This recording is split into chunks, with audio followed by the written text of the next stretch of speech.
반갑습니다. 우리 중구 구민 여러분, 죄송합니다. 제가 목이 좀 쉬어서, 우리 서울 시민 여러분 반갑습니다. 이 자리가 어떤 자리인지 아시죠? 여기가 원래 동대문 축구장, 야구장이 있던 자리 아닙니까? 그렇죠? 저도 어린 시절에 여기 가까운 보문동에서 살았기 때문에 방과 후에 여기 야구장에 아주 주구장창 왔습니다. 근데 이 야구장을 없애고 여기에 DDP를 만들 때 저도 좀 많이 아쉬웠습니다. 그래, 많은 분들이 우리 오세훈 시장께서 이거 할 때 비판도 하고 이렇게 했습니다만은 또 이렇게 만들어 놓으니까 이곳이 서울의 아주 멋진 명소가 됐죠. 많은 관광객이 오고 이렇게 발전하는 거 아닙니까? 그게 참 해안이 있었던 것 같습니다. 오늘 이렇게 차가운 날씨에도 여러분께서 이렇게 많이 나오셔서 저를 응원해 주시고 격려해 주셔서 정말 고맙습니다. 이 민주당 정권 5년을 겪으시면서 참 여러분들께서 이게 나라냐 이런 생각 많이 하고 계시죠? 그렇지만 여러분 또 이렇게 나오신 것은 그래도 이 나라에 대한 우리의 미래에 대한 희망의 끈을 놓지 않고 계시기 때문에 이렇게 나오신 건 맞습니다. 그렇죠?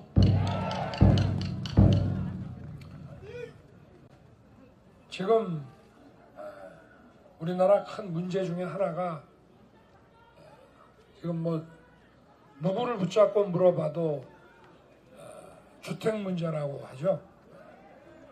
집값이 너무 치솟아서 집을 가지고 계신 분들은 또 세금도 너무 많이 나오고 또 퇴직하신 분들 이제 지역 건강보험으로 넘어가면은 보험료도 많이 나오고 또 집값이 올라가니까 우리 어려운 분들이나 우리 청년들 집 장만하는 거 이제 꿈도 못 꾸고 또 새 들어 살라고 해도 집값이 오르면은 전셋값이나 세나 다 올라가는 거 아니겠습니까?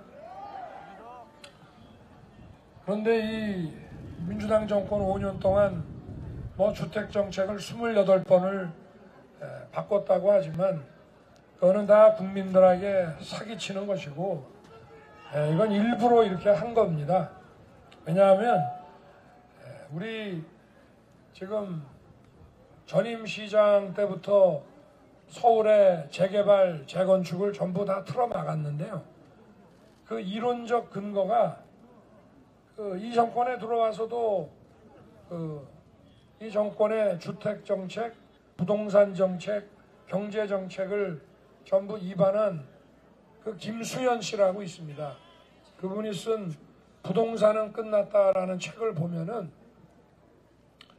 국민들이 자기 집을 갖게 되면 보수화된다는 겁니다. 그래서 민주당 지지 기반이 이탈하게 되고 보수화된다는 거예요. 그렇기 때문에 자기 집을 갖게 하면 안 된다는 겁니다. 그래서 집값을 이렇게 올리는 겁니다. 자기 집을 못 갖게 하려면 새 집을 지으면 안 되지 않습니까? 그렇죠? 아니 우리 국민들의 다른 모든 생활 수준들이 올라가니까 또 일터도 바뀌고 이렇게 하니까 자기들이 원하는 곳에 원하는 형태의 집들이 많이 공급이 돼야 될 거 아닙니까? 그런데 이거를 틀어막으면은 공급은 안 되고 그러면 가격이 오를 수밖에 없죠. 그러면 일반 중산층이나 서민들이 그전에는 한 몇 년, 10년 열심히 벌고 저축하면 내 집 장만을 했는데 이거는 뭐 20년, 30년을 벌어도 아예 포기하게 됩니다. 그러니까 또 세값도 같이 올라가는 거죠. 세도. 그리고 서울만 이러느냐, 서울을 이렇게 틀어 막아버리면은 이게 수도권으로 해서 전국 대도시로 마치 코로나처럼 이렇게 전염이 돼가지고 지금은 뭐 제가 유세 다녀보면 안동 뭐 이런 지방의 중소도시까지 집값이 다 올랐습니다. 그러니까 임대료도 다 올라가고, 또 그것만이 아닙니다. 그 집을 팔고 이제 퇴직하신 분들이 좀 서울 근교로 좀 멀리 떨어져서 좀 차액도 좀 가지고 좀 돈도 좀 쓰시고 이렇게 하고 싶어도 집을 팔면은 뭐 양도소득세를 엄청나게 때립니다. 거기다가 또 어떻게 하다 보면 집이 몇 채 있을 수도 있잖아요. 여분의 한 채, 두 채가 더 있을 수 있습니다. 그러면 다주택자는 아주 무슨 범죄자 취급을 합니다. 아니, 다주택자가 없으면 임대주택이 나옵니까? 나라에서 임대주택 져갖고 저거는 임대주택이다 이러면 거기 사람들 잘 안 들어가려고 그래요. 그러면 일반 아파트들 사이사이에 임대주택이 나오려고 그러면, 아니 국민들 중에는 아직 저축을 하고 있지만 내 집 살 형편까지 안 되면 임대 들어가야 되잖아요. 그러면 그게 다주택자가 임대 놓지 집 한 채 있는 사람이 임대 놓습니까? 여기다가 보유세에다가 양도소득세를 때리면은 이게 결국은 다 전세값으로 월세로 다 이게 전가가 되잖아요. 그러면 어려워지는 게 서민 아닙니까? 그리고 양도소득세가 너무 세니까 주택 매매 시장에 매물이 안 나오죠. 그러니까 집값이 또 천정부지입니다. 이게 보유세, 양도세, 거기다가 재건축, 재개발 이 틀어막아서 이 국민들을 주택 보유자뿐 아니라 집을 살려는 분들도 희망을 포기하게 만들고 새 들어 사는 분들까지 허리가 휘어지게 왜 이렇게 만들었느냐? 국민들이 자가 보유자가 되면 민주당 안 찍는다는 겁니다. 그 책 보십시오. 거기 다 나와 있습니다. 이게 민주당 부동산 정책, 주택 정책의 기초가 된 철학입니다. 이게. 그러면은 이 민주당이 맨날 입만 열면 국민의힘은 부자 정당이고 자기들은 서민과 약자 정당이라는데 이런 뻔뻔한 거짓말이 어디 있습니까? 자, 뒤집어서 말하면은, 자, 국민들의 자가 보유가 많아지면 민주당한테 불리하다는 거죠? 그러면 국민의힘에 유리하다는 거죠? 그러면 국민의힘은 국민들이 다 집을 소유할 수 있도록 집도 많이 짓고 또 양도소득세도 낮춰서 매물도 많이 나오게 만들어서 국민들 다수가 자가 보유자가 되게 만드는 정책이 바로 국민의힘의 주택정책이라는 게 저절로 나오는 거죠. 그러면 서민들한테 누가 유리합니까? 그렇죠. 그럼 국민의힘이 부자 정당이고 민주당이 서민의 정당이라는 건 거짓말이죠. 이게 바로 실체가 하나씩 하나씩 드러납니다. 다 드러났고요. 저는 정치는 제가 시작한 지 몇 달 안 되지만 제가 이 부정부패, 사기 뭐 이런 거하고 수십 년 싸워온 사람 아닙니까? 그래서 누가 말하면 저게 거짓말인지 아닌지는 대번에 압니다. 저는 정치 진영 이런 거 안 따지고 저 여러분들이 정부를 맡겨주시면 우리 당이나 윤석열 정권 안 따지고 국민에게 이익되는 게 뭐냐 딱 그거 한 가지만 보겠습니다. 도대체 누가 자기 사익을 위해서 뻔뻔하게 거짓말하는지 그거 제가 딱딱 가려내가지고 국민 여러분께 제가 그 실체를 있는 그대로 보여드리겠습니다. 자, 지금 두 번째 우리 사회의 문제가 일자리입니다. 일자리. 그 중에서도 청년들의 일자리 문제가 제일 심각합니다.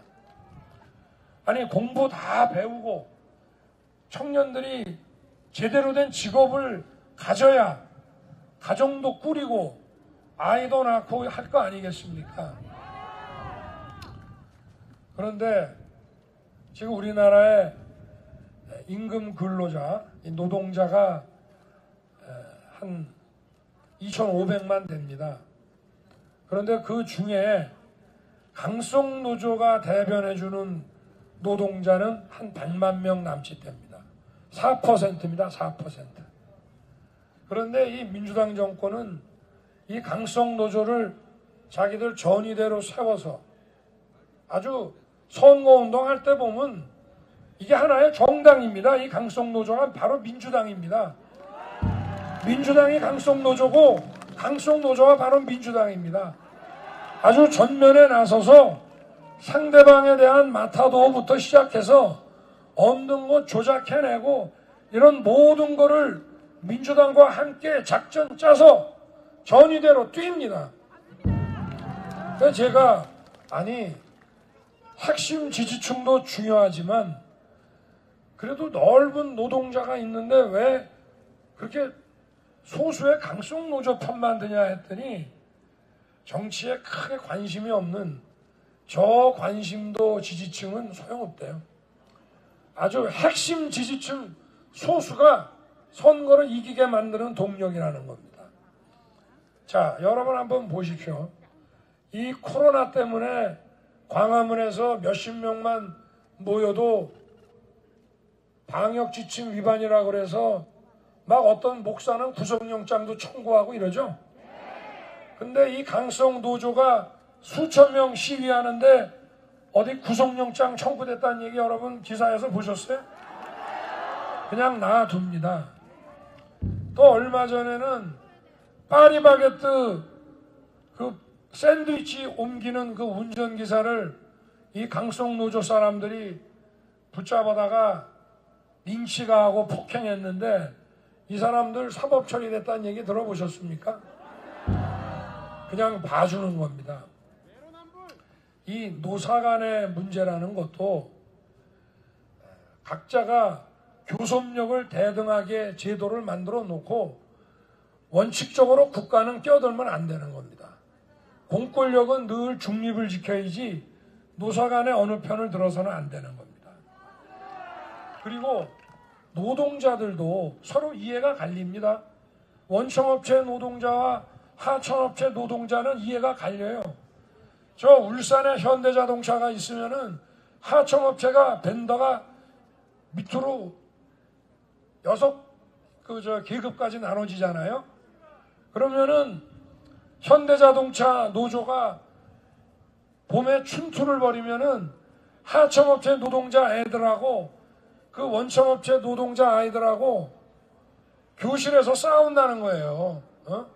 왜냐하면 원청업체 임금 올려라 그러면 납품가를 또 줄일 거 아니겠습니까? 그러면 하청업체 근로자의 근로 조건이 더 나빠지잖아요. 그러면 이 정부라고 하는 것은 모든 국민들을 공정하게 대해야 되는 거 아닙니까? 그러면 중립을 지키고 균형을 잡아줘야 되는데 이 민주당 정권은 이 강성노조 전체 노동자의 4%만 대변하는 이 강성노조와 아주 철석연대를 이루어서 나머지 노동자를 외면합니다. 뭐 무슨 고용보험 해준다 이래가지고 하는 척이나 하지 택도 없습니다. 자, 저도 26년간 월급쟁이 했습니다. 저도 임금 노동자였습니다. 공무원이라 그래서 무슨 뭐 사용자는 아니지 않습니까?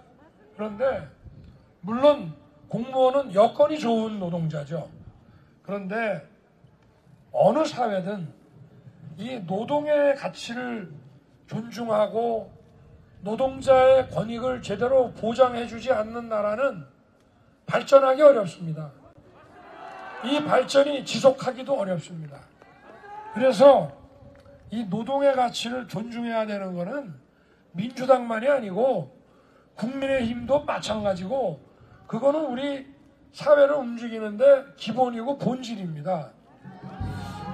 그런데 이 노동의 가치를 존중하려면 노동자의 권익을 보장하려면 이 노동자의 일터인 그 회사나 기업 또한 잘 굴러가고 성장하고 발전해야 되는 거 아닙니까?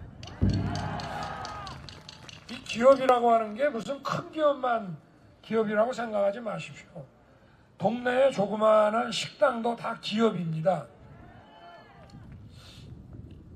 그런데 이 민주당 정권은 노동자 중에 4%, 그 사람들은 우리나라 노동자 중에 가장 높은 임금을 받고 있고 근로 조건이 최고인 사람들입니다. 정부가 굳이 보호해주지 않아도 강한 노조까지 있기 때문에 자기들의 권익이 충분히 보장됩니다. 그런데 왜 국가가 정부가 그쪽 편만 듭니까? 그러니까 기업들이 더구나 큰 기업들이 한국에서 사업 못하겠다고 밖으로 나가지 않습니까? 아니 우리나라 기업들이 중국이나 미국 이런 데 어마무시한 공장들을 세우고 수십조씩 투자하지 않습니까? 임금이 싸서 그런 것만이 아니에요. 우리나라 이 근로자들, 우리나라 노동자들의 지적 수준과 근면성은 다른 나라 사람들하고 비교할 수 없기 때문에 이 강성노조, 정부가 또 강성노조 편 만드는 이런 것만 없으면은 월급 좀 더 주더라도 우리나라에서 기업 만들고 여기다 공장 차려 놓는 게 훨씬 이익입니다. 그런데 안 하지 않습니까? 그러면 이렇게 강성노조 편 만들고 마치 자기들이 무슨 재벌하고 대기업하고 싸우는 것처럼 폼 잡는 게 이게 말이 되는 겁니까? 사업하는 사람들은요, 더구나 큰 기업은 정부하고 안 싸웁니다. 정부하고 싸울 시간에 해외에 나가서 이런 강성노조 없고 규제가 좀 자유로운 나라에 가서 돈 벌면 되는 겁니다. 지금 이 민주당 정권 또 대통령 후보로 나온 우리 이재명 후보의 경제 철학이나 공약을 보면요, 이겁니다. 세금 왕창 걷어서 공공사업 많이 벌여서 경기 부양시키겠다는 거예요. 그런데 그러면서 이거를 미국 사람들이 제일 좋아하는 무슨 루즈벨트 대통령의 뉴딜 정책이라고, 정말 기도 안 찬 노릇입니다. 이 사람들의 기본 대외 정책은 반미입니다.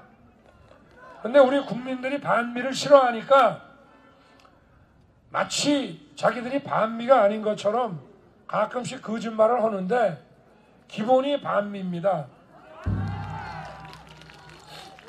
이게 다 철진한 운동권 이념들 아니겠습니까? 그런데 좋습니다. 뭐 루즈벨트 대통령 얘기하는 거는 좋은데 그 당시에는 공황 때문에 대부분의 국민들이 줄 서서 배급받아 먹던 시절이었습니다. 그럴 때 단기적으로 어쩔 수 없이, 그때는 기업도 꼼짝 안 합니다. 아무리 규제 풀고 뭐 대출해준다고 해도 기업들이 꼼짝 안 합니다. 그럴 때에는 정부가 국채 발행해서 어쨌든 왜 우물에 물이 안 올라오면은 물 좀 붓고 저 펌프질 하면 물이 올라오죠. 그런 식으로 한 것뿐입니다. 그런데 지금은 우리나라 대기업들에게 유보되어 있는 현금이 굉장히 많습니다. 은행 대출도 필요 없어요. 은행 대출은 중소기업이 필요하지 우리나라 대기업 재벌은 지금 돈 많습니다. 그래서 이 사람들이 국내에 회사 만들고 공장 짓고 돈을 쓰게 만들어야 됩니다. 그래야 일자리가 생기고 우리 청년들이 들어갈 때가 있고 또 우리 청년들이 열심히 일하면 당연히 근로조건이나 보수가 올라갈 수밖에 없죠. 이 국제 임금 기준에 의하면은 월급 대기업은 더 올려줘도 우리나라 이 노동자들의 우리나라 청년들의 이 실력에 비추어 보면 생산성이 높습니다. 그런데 문제는 여기에다가 회사도 안 만들고 공장도 안 짓지 않습니까? 마치 자기들이 무슨 돈 많은 사람, 재벌, 대기업하고 싸우는 정부라는 식으로 하면서 결국은 우리 서민, 청년, 노동자들을 더 힘들게 만드는 겁니다. 그럼 이 민주당이 노동자를 위한 정권이라는 말이 맞습니까? 이게 다 거짓말이죠? 더 믿으면 안 되겠죠?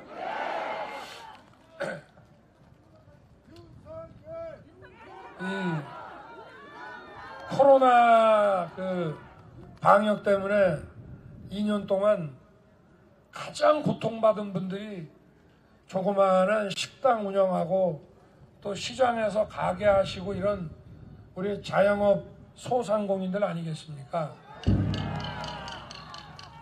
그런데 우리 헌법에 정부가 개인의 재산권에 피해를 주면 그 손실을 보상하게 돼 있습니다. 그런데 우리 방역정책, 이 주먹구구식 엉터리 방역정책 해가지고 소상인 자영업자들 피해 많이 봤는데 이 정부가 손실보상해 줬습니까? 손실보상이라는 단어를 싫어합니다. 왜냐? 이 엉터리 방역으로 손실이 너무 크기 때문에 손실보상 얘기가 나오면은 엄청난 재정을 써야 되고 창피해서 말을 못해요. 자기들의 방역정책이 엉터리라는 걸 자인하는 꼴이 됩니다. 그래서 마치 자기들이 무슨 국민들에게 은혜 베푸는 것처럼 지원이라는 말을 씁니다. 지원금. 그래서 국민재난지원금. 아니 가장 피해 입은 가장 어려운 분들부터 우선적으로 보호해야 되는 게 국가의 의무 아니겠습니까?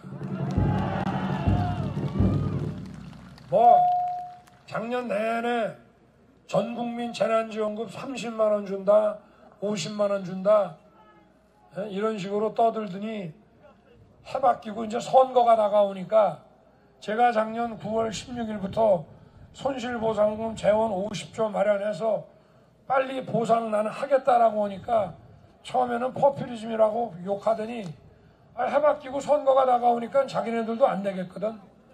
그래서 이거를 50조 하겠다고 저보고 협상을 하자 하더라고요. 그래서 제가 아니 여당이니까 대통령께 말씀을 드려서 추경안을 국회로 보내라. 그럼 우리 국민의힘에서 잘 협의해 주마. 그랬더니 선거 앞두고 14조짜리 그냥 지원금 선심성 예산 예결위에서 날치기 통과를 했어요. 그래서 저희가 사각지대 노인분들 지원금 한 3조 추가해서 17조로 일단 본회의에는 협의 통과해 줬습니다. 그러나 저희가 정부를 맡게 되면 헌법과 법에 따라 우리 자영업자 소상인들의 권리를 제대로 실현시켜 드리겠습니다. 그게 바로 자유민주주의입니다. 국가가 공공정책으로 개인의 재산권과 재산권 행사에 피해를 줬으면 아무리 돈이 많이 들더라도 보상하는 것이 자유민주주의입니다.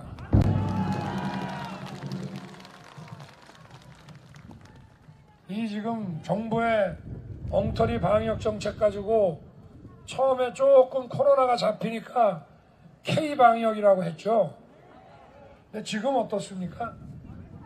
지금 세계 1위죠? 1위 확진자 수가. 뭐 치료해 줍니까? 그냥 집에서 알아서 하려는 거죠? 뭐 집에서 알아서 안 하고 돌아다녀도 통제도 안 해요. 지금 뭐 어제 확진자 투표에 좀 문제가 생겼죠? 사실 이분들이 착하고 순진한 분이라 그렇지 그냥 확진자 아니라고 해서 일반 투표소에 마스크 쓰고 가서 투표하면 또 모르는 겁니다.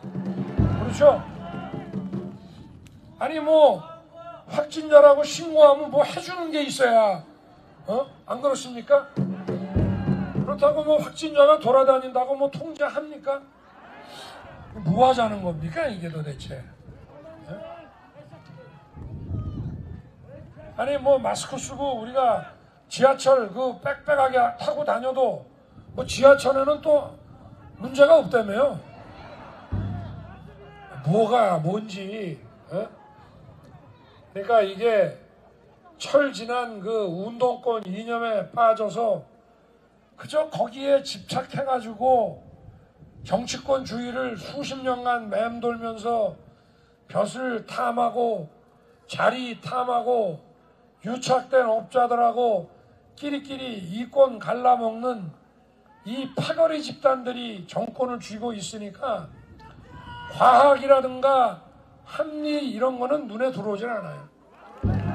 아니 우리나라에 이 전문가 많습니다. 실력 있는 의사, 의대 교수들 많습니다. 아니 이런 분들 다 제껴놓고 무슨 뭐 자기들하고 끼리끼리 통하는 사람들 해가지고 그러면 실력이 됩니까 그게? 아니 국민을 제대로 모시려면 제일 똑똑하고 실력 있는 사람을 배치해놔야 국민들을 제대로 모시는 거 아닙니까? 이 사람들이 국민을 우습게 하는 아주 오만한 집단이라고 하는 것을 보여주는 아주 대표적인 게 대통령 선거 열흘 앞두고 자기들이 정치 교체를 하겠다는 겁니다. 또 중도층 표를 좀 얻으려고 양당제의 문제점이 많아서 다당제로 한번 바꿔보겠다는 거예요. 아니 양당제 문제 있으면은 자기들이 절대적 다수당으로 제1야당인 국민의힘과 뭐 의논하고 상의 좀 했습니까? 자기들 일당 독재하지 않았습니까? 상임위원장 다 독식하고 자고 일어나면 맨날 날치기 통과시키고 하지 않았습니까? 우리 당에서 반대하는 사람들도 뭐 다 갖다가 고위직에 배치해놨죠? 그리고 국민들이 이 고위직에 올라온 사람들 그 이력을 보면 정말 국민들이 볼 때에도 믿을만한 그런 실력 있는 경력을 갖춘 사람들이 이렇게 보이던가요? 다 자기들 끼리끼리 옛날에 뭐 무슨 운동권 하던 사람 또는 뭐 그 사람의 뭐 자식 뭐 이렇게 해가지고 다 끼리끼리 실력도 없는 사람들 갖다 놓고 다 했지 않습니까? 이 공직 그 중에서도 이 최고의 공직이라는 거는 전문성과 실력과 국민을 위하는 사심 없는 이런 자세를 다 갖춰야 됩니다. 그래야 국민을 제대로 모시는 거죠. 그럼 이런 사람들이 이 국민을 이렇게 무시하고 자기들의 집권과 집권 연장을 위해서는 서민과 어려운 분들이 고통을 받아도 아랑곳하지 않는 사람들이 이게 민주정당 맞습니까? 민주주의라는 게 뭡니까? 국민이 주인인 나라, 그게 바로 민주주의 아닙니까? 국민의 이익이 되게 정치하는 것이 민주주의죠? 어려울 거 하나도 없죠? 그러면 이 더불어민주당의 민주자는 떼내는 게 맞지 않습니까? 이게 무슨 패거리당이지 민주당입니까? 이권 정당이지 민주당입니까 이게? 근데 아직 실망하지 마십시오. 이 민주당에도 양식 있고 그래도 민주주의 잘 할 수 있는 분들 계십니다.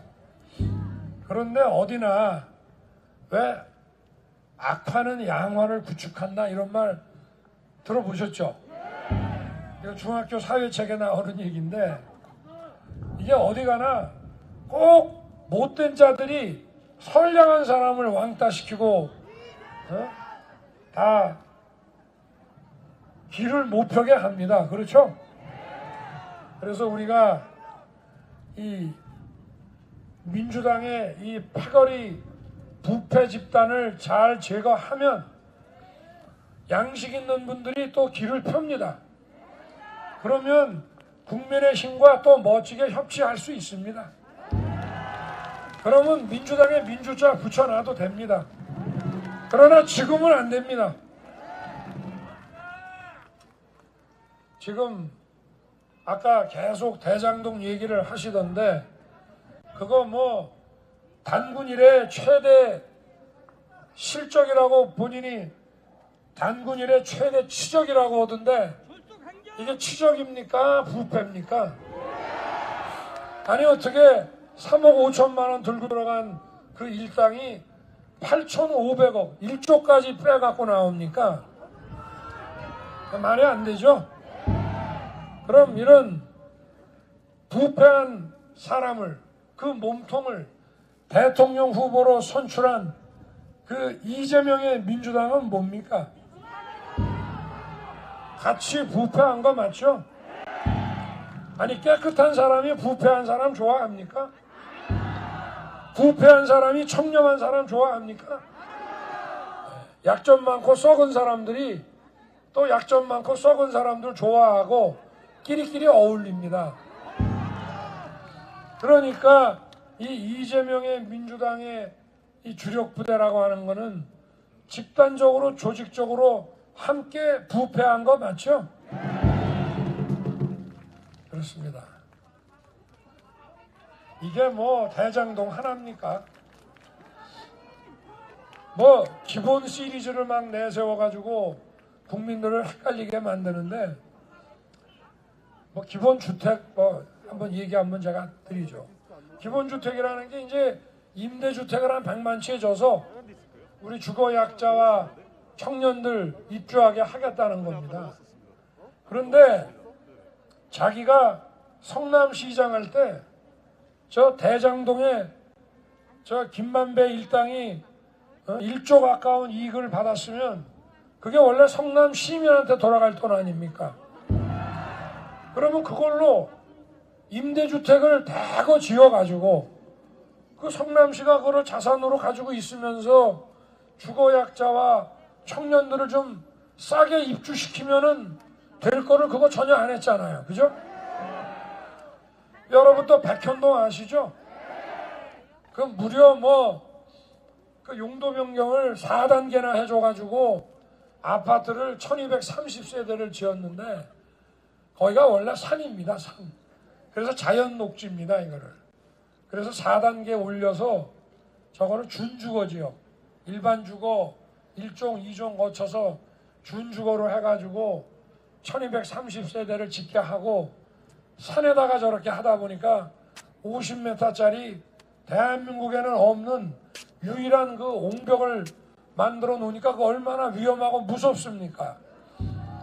그러니까 자기 후임자인 은수미 시장도 준공을 안 내주는 거예요. 그런데 그래서 업자는 수천억 이익을 받죠. 그런데 이 원래 1230세대가 그나마 임대주택 짓겠다고 낸 겁니다.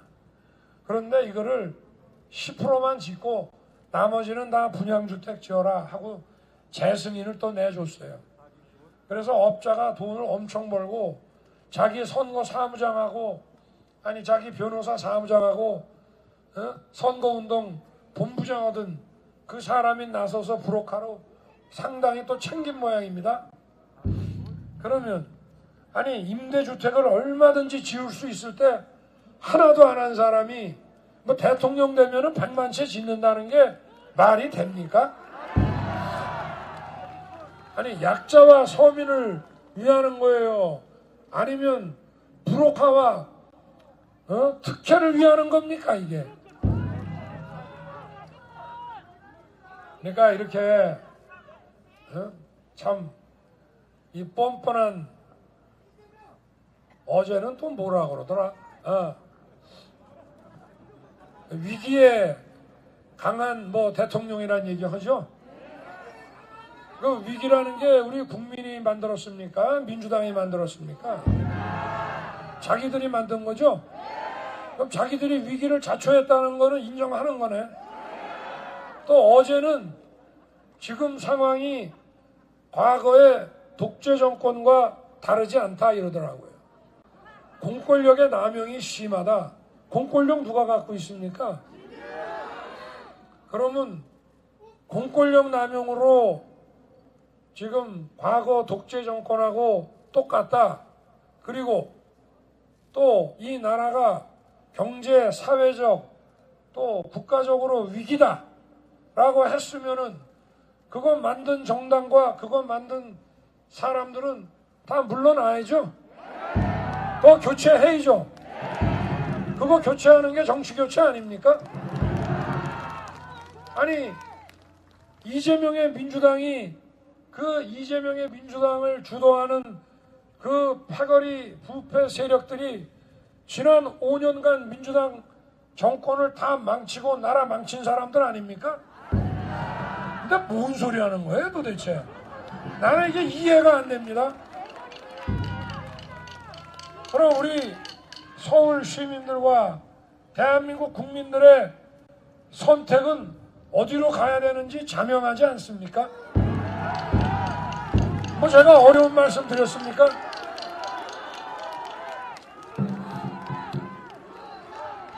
여러분,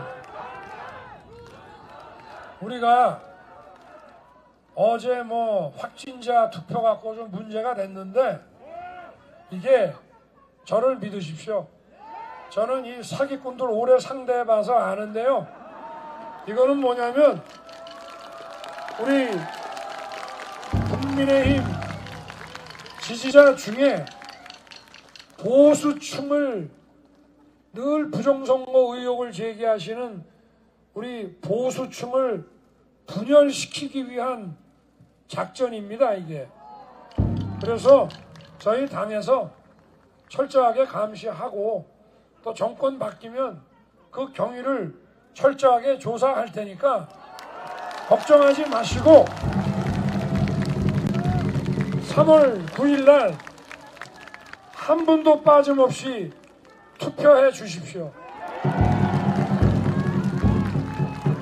제가 여러분께 자신 있게 말씀드립니다. 투표하면 무조건 이깁니다. 그런데 투표 안 하면 집니다. 저 사람들은 이 권력 안 내놓으려고 국민에게 고통도 주고 억지도 쓰는 사람이잖아요. 모조리 다 나와서 투표합니다. 그래서 이 정권을 교체하고 나라를 정상으로 만들어야 되겠다고 생각하시는 분들이 한 분도 빠짐없이 투표해 주셔야 저 패거리 부패 세력을 내몰고 이 나라의 미래를 만들 수 있습니다, 여러분. 그리고 우리 청년 여러분들도 한 분도 빠짐없이 여러분의 미래를 위해서 투표해 주십시오. 여러분의 압도적인 지지로 저와 국민의힘이 정부를 맡게 되면 야당과도 멋지게 협치해서 국민 갈라치기 안 하고 국민 통합 이루고 경제 성장 만들어내겠습니다, 여러분. 그리고 정권과 당을 위해서 국민의 고통 외면하는 짓 하지 않겠습니다. 오로지 국민의 이익만 생각하고 국민의 심판을 겸허하게 받는 그런 정부가 되겠습니다, 여러분. 그리고 무엇보다 국민 앞에 정직한 대통령이 되겠습니다. 오늘 이 추운 날씨에 이렇게 많이 응원해 주셔서 정말 고맙습니다. 그리고 오늘 이 행사를 위해서 고생하신 우리 경찰 관계자 여러분들께도 깊이 감사드립니다. 여러분 수고 많으셨습니다. 고맙습니다, 여러분. 고맙습니다.